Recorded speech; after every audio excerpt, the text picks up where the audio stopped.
Amen, Lord. Serious about it.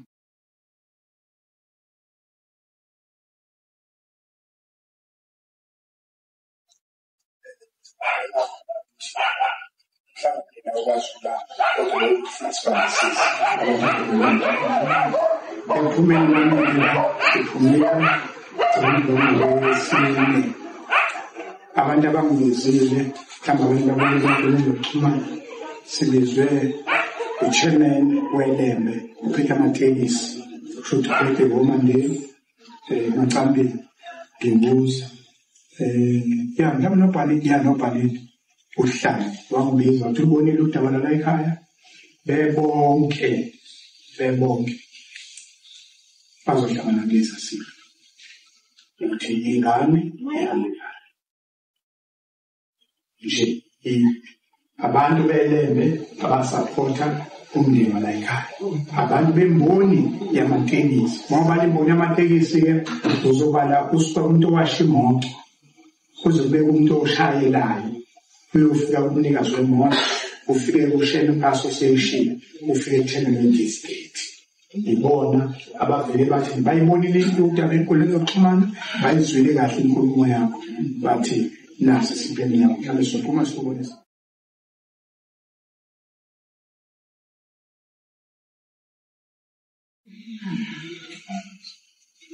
Cha egameni lomndeni siyabonga sibonge njengoba usuchazile babumsweli ukuthi singaphi uNkulunkulu sizofika la ekhaya sibonga ngazo zonke izandla ezifaka isandla ukuthi uNkulunkulu uyanusa kuba abandisele ivande lapha abathathe khona siwumndeni siyathokoza kakhulu ukuthi ufike lapha asakhona bizwe inkulumo befaka izandla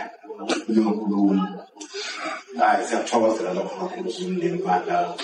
uNkulunkulu abanikeze njalo izinhliziyo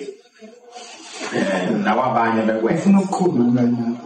nabanye bekwenza bandla siyabonga kakhulu lokho sikubonayo siwumndeni namba njengathi lapha manje manje ufika ngiyithethe ngoba konje namandla lekonje isithuleke konje so silungishe sikuyabona nje yani seyeba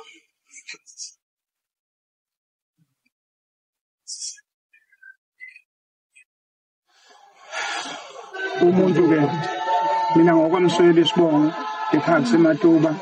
ukusebenza ke inyanga sebenza bayaza lensizwa le South Africa izimbono awubeseqedwe lensizwa le yathi ayibambe khona yasibiza yathi siyakwazi ukuthi umndeni ukungcwaba leli ilungu lala ekhaya kodwa leli leni sikwazi leli dumile yabadidi inkulumo abantu abaningi ayizula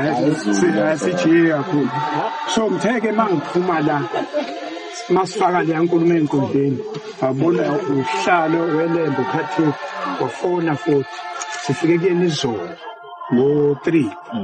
wathi ngibonile inkulumo yakho so thina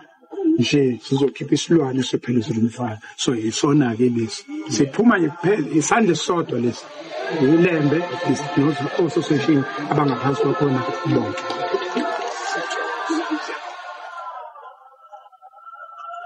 hayi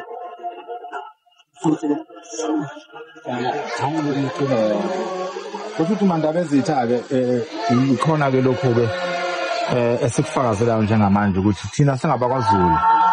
ifikile inkulumo nansi inkomo ephuma njengoba sechazile baba umsweli ephuma embonini kushemenwe emboni ilembe 6 nansi inkomo siyayibona siyayifakazela nansi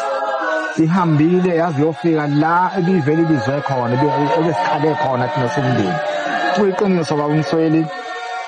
siwumndeni wakwaZulu asinayo inkinga okungcwaba ilunga lethu kodwa nansi igama sibona ukuthi lizosehlula kunegama manje lizosehlula ngempela sikwazi ukungcwaba igama masekunjena ngoba phela manje igama lisabalele eSouth Africa yonke lokho kuchaza ukuthi ke uma sizothi thina sizongcwaba igama kusho ukuthi sinamandla okungcwaba iSouth Africa yonke lento engeke ikwazi ukwenzeka kulapho ke kudingeka khona ukuthi iSouth Africa isondele izwe ukuthi sithini siyakubonga kakhulu lokho esikubongayo esikubonayo noma ke phela isifo sibonga kodwa nje igama lithi ngiyabonga liyedluliswa noma kuthiwa kuhubi noma kuthiwa kunjani kodwa lokho esikubonayo singofakazi bakho ufikile la kuthina bakwaZulu wayithula endaweni efanele into ekhishwe abayikhiphile ngezandla zabo ezinhle akukho lapho uthathe mhlamba wayishorobisa ngapha ya cha ifike khona impela kukhona kubo kwamfana la ekhaya ndobuzwa nenkonzo yomama kukhona kubo kwakhe simndeni wakhe sizomfihla mhlawumbe mhlawumbe uzodidema lokuthi kwaZulu ungala ekhaya mfana esibonga umthembu kodwa ungala ekhaya ingane ikhulele ekhaya konina so ingeyethu ke njengoba ufike lapha nofika endaweni eright ngabe nesedideke ukuthi hawu umthembu losikhuluma ngayo kodwa umswele inkomo isakwaZulu sekwenzakalani manje ngithi angicacise lokho kancane lingane yala ekhaya izalwelela yakhulela la ekhaya ke isintu siyasazi ke kuhamba kanjani futhi umndeni wakwaZulu siyakufakazela ukuthi uhamba wafika endaweni efanele la uthunywe khona nemuntu othunywe nayo siyabonga kakhulu nazi siyabonga ndaba ezinhle ngibambile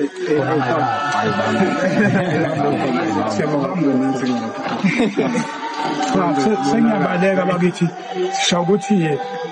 vele umuntu kusasa vele unomuntu osemuntu kodwa lesoba khona soba ngeke